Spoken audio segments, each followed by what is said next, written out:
लोकसभा चुनाव में अब कुछ ही महीनों का वक्त बचा हुआ है। साल 2024 के शुरू होते ही तमाम सियासी दलों ने इसकी तैयारी भी शुरू कर दी है। जहां एक तरफ बीजेपी लगातार तीसरी बार सत्ता में वापसी के लिए दम दिखा रही है, तो वहीं कांग्रेस और बाकी विपक्षी पार्टियां समूचे विपक्ष को एक करने की कवायद में जुटी हैं, इंडिया जो अलायंस बना है उसके झंडे के नीचे। दरअसल हाल ही में हिंदी पट्टी के 3 राज्यों और दक्षिण के एक राज्य तेलंगाना में हुए विधानसभा चुनाव के नतीजों ने बीजेपी को लोकसभा चुनाव में मजबूत दावेदार के तौर पर पेश किया है। राजस्थान, मध्य प्रदेश और छत्तीसगढ़ में बीजेपी की जीत हुई है। वहीं साउथ इंडिया में यानी दक्षिण भारत के राज्य तेलंगाना में कांग्रेस ने लंबे इंतजार के बाद सत्ता में कांग्रेस की एंट्री हुई है।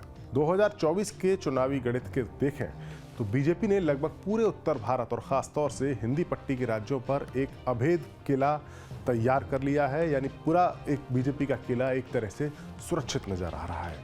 यूपी, राजस्थान, मध्य प्रदेश, हरियाणा, उत्तराखंड, छत्तीसगढ़ में बीजेपी के अपने दम पर सरकारें हैं। ये वो 6 राज्य हैं जिनमें लोकसभा की 160 सीटें हैं। 2019 में इनमें से 138 सीटें बीजेपी की थी। इसके अलावा पश्चिम भारत में गुजरात और महाराष्ट्र में भी बीजेपी और उसके सहयोगियों की सरकार है। इन दोनों राज्यों में लोकसभा की 74 सीटें हैं। 2019 के चुनाव में इनमें से 49 सीटें बीजेपी के पास थी।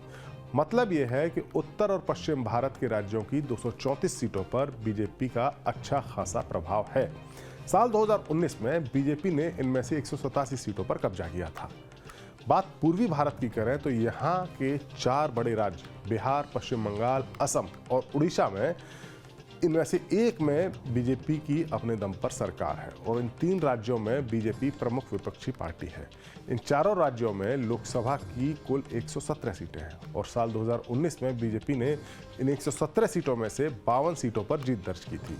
मतलब यह है कि बीजेपी के लिए उत्तर, पश्चिम और पूर्वी भारत में इन राज्यों में 2024 के लिए अच्छा माहौल है या बीजेपी की पकड़ यहाँ मजबूत है। लेकिन इस बार के चुनाव के लिए बीजेपी ने 400 के पार जाने का टारगेट सेट किया है और इस लक्ष्य को तब तक पार नहीं किया जा सकता जब तक दक्षिण भारत के 5 राज्यों में से बीजेपी अच्छे नतीजे न हासिल करे। ये बात बीजेपी भी जानती है और इसके लिए दक्षिण का किला भेदना हमेशा से चुनौती भरा रहा है। और अब तो कर्नाटक भी उसके हाथ से निकल चुका है, यानी कर्नाटक में बीजेपी की सरकार नहीं है। ऐसे में दक्षिण की लड़ाई में उसके लिए इतनी आसान दक्षिण की लड़ाई नजर नहीं आ रही है। लोकसभा चुनाव में पार्टी को दक्षिण भारत के 5 राज्यों तेलंगाना, आंध्र प्रदेश, तमिलनाडु, कर्नाटक और केरल की 129 सीटों में से बस 29 में ही जीत हासिल हो सकी थी, जिनमें से इन 29 सीटों में से 25 सीटें तो अकेली कर्नाटक से आई थी और 4 सीटें तेलंगाना से मिली थी।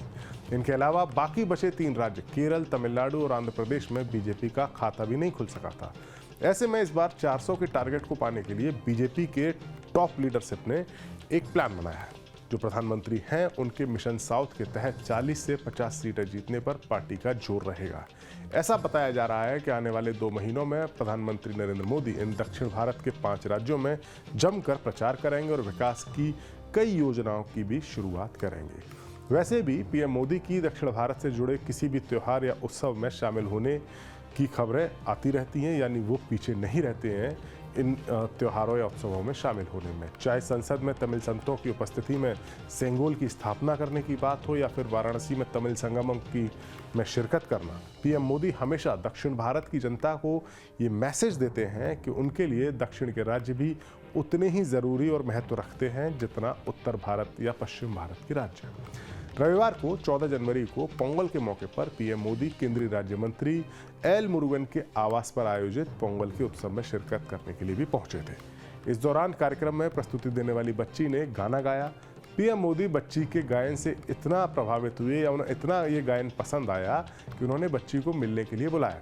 बच्ची ने पीएम मोदी के पैर छुए और उसके बाद पीएम ने उन्हें अपनी शॉल इनाम के तौर पर दे दी। दक्षिण के राज्यों में अगर लोकसभा के हिसाब से देखें तो भारतीय जनता पार्टी आज भी सबसे बड़ी पार्टी है। भारतीय जनता पार्टी के पास में सबसे ज़्यादा सांसद दक्षिण भारत में हैं, लेकिन जिस तरह से प्रधानमंत्री नरेंद्र मोदी दक्षिण भारत को भी भारतीय जनता पार्टी को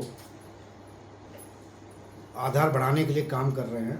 प्रधानमंत्री नरेंद्र मोदी लगातार दक्षिण भारत के राज्यों का दौरा कर रहे हैं और दक्षिण भारत के राज्यों की हर समय किसी भी आपदा के समय लगातार खड़े रहे हैं, मुख्यमंत्रियों से बातचीत करते हैं, राहत कार्यों की निगरानी करते हैं, ज़्यादा से ज़्यादा सहायता देते हैं।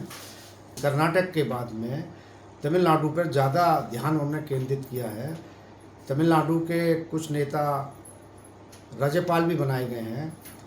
इससे लगता है कि नरेंद्र मोदी लगातार दक्षिण भारत पर ध्यान दे रहे हैं और इसका फ़ायदा आने वाले लोकसभा चुनाव में होगा। हम आपको बता दें कि पीएम मोदी ने इस साल की शुरुआत में ही दक्षिण भारत से पीएम मोदी ने की थी और तमिलनाडु और लक्षद्वीप के हजारों करोड़ की लक्षद्वीप इन दोनों जगहों को सौगात भी दी थी। प्रधानमंत्री नरेंद्र मोदी ने 2 जनवरी को तमिलनाडु के दौरे पर पहुंचे, जहां उन्होंने 20,000 करोड़ रुपए की कई विकास परियोजनाओं का शुभारंभ किया है। इनमें से एक शानदार नया हवाई अड्डा बनाया जाना भी शामिल है। इस हवाई अड्डे के बनने से राज्य में हवाई संपर्क में काफ़ी सुधार होगा और पर्यटन को बढ़ावा मिलेगा। वहीं प्रधानमंत्री नरेंद्र मोदी 3 जनवरी को केरल पहुंचे, जहां उन्होंने त्रिशूर में एक भव्य रोड शो किया और एक जनसभा को भी संबोधित किया। बीजेपी का दावा है कि इस जनसभा में बीजेपी के जो कार्यकर्ता पहुंचे थे, उनमें से बीजेपी की 2 लाख महिला कार्यकर्ता इसमें शामिल हुई थी। ये कांग्रेस की और से बीजेपी के दक्षिण में जो कमजोर होने के कांग्रेस के जो दावे हैं, उसके बाद भगवा पार्टी का यानी बीजेपी का एक बड़ा शक्ति प्रदर्शन इसको माना जा गया। इसके अलावा प्रधानमंत्री नरेंद्र मोदी 16-17 जनवरी को आंध्र प्रदेश और केरल का दौरा भी करेंगे। भारत के बंदरगाहों, शिपिंग और जलमार्ग क्षेत्र को बदलने के कदम में प्रधानमंत्री मोदी कोच्चि में 4,000 करोड़ रुपए से अधिक की परियोजनाओं का उद्घाटन करेंगे। जानकारों की माने तो बीजेपी के लिए तमिलनाडु में इस बार के राजनीतिक हालात कुछ अलग होंगे। बीजेपी की दक्षिण की दोस्त AIADMK इस बार उसके साथ नहीं है, वो एनडीए से बाहर निकल चुकी है। अन्ना द्रमुक ने पिछले साल ही एनडीए से नाता तोड़ दिया था, इसलिए माना जा रहा है कि बीजेपी इस बार तमिलनाडु में अकेले चुनाव मैदान में उतरेगी। दरअसल AIADMK को तमिलनाडु में बीजेपी के उभरते हुए नेता और प्रदेश के जो अध्यक्ष हैं अन्नामलाई के तेज तर्रार रवैये पर आपत्ति थी, लेकिन बीजेपी ने अपने नए नेता के सामने पुराने दोस्त को तवज्जो नहीं दी। केरल की बात करें तो यहाँ बीजेपी दोनों यानी कांग्रेस और वामपंथी पार्टियों से सीधे टकराव ले रही है, यानी सीधी टक्कर लेने के मूड में और लेती रही है। बीजेपी राहुल गांधी के खिलाफ वायनाड में मजबूत उम्मीदवार खड़ा करने की तैयारी कर रही है। वहीं तेलंगाना में बीआरएस के विधानसभा चुनाव हारने के बाद अब तेलंगाना में लोकसभा चुनाव सीधे बीजेपी और कांग्रेस के बीच की लड़ाई के तौर पर देखा जा सकता है। प्रधानमंत्री नरेंद्र मोदी ने अपने नए साल के दौरों की शुरुआत दक्षिण भारत से की, जहां जनवरी के पहले हफ्ते में ही उन्होंने तमिलनाडु और लक्षद्वीप जाकर हजारों करोड़ की सौगात जनता को दी। इसके अलावा वाराणसी में ही उन्होंने काशी तमिल समागम का आयोजन भी किया और जब पोंगल का उत्सव आया तो फिर वो तमिलनाडु से आने वाले मंत्री M मुरुगन के घर इस कार्यक्रम में शामिल भी हुए।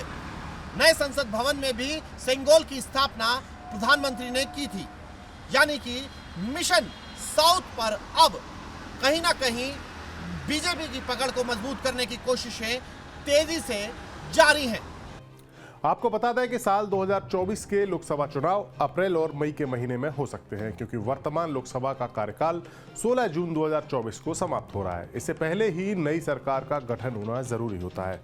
ऐसा माना जा रहा है कि मार्च महीने की शुरुआत में चुनाव आयोग आम चुनाव की तारीखों की घोषणा कर सकता है।